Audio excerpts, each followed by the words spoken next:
Hello everyone, how are you doing? This is MD Tech here for another quick tutorial. In today's tutorial, I'm going to show you guys how to edit and delete filters in your Gmail account.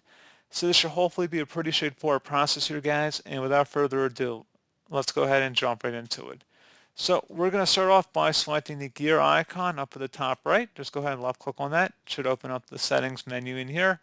Go ahead and select the See All Settings button that now appears near the top, and select Filters and Blocked Addresses. Locate whatever filter you want to edit or delete. If you'd rather do the former option and just edit or modify the existing filter, you can select the Edit button and then modify the parameters in here, and then you can just select Continue, and then you would select Update Filter, and that's pretty much it. If you wanted to delete the filter, just would select the delete button instead, and you will need to confirm that you want to delete the filter and select OK to confirm. And that's all you have to do. So pretty straightforward process, guys. Do hope I was able to help you out, and I do look forward to catching you all in the next tutorial. Goodbye.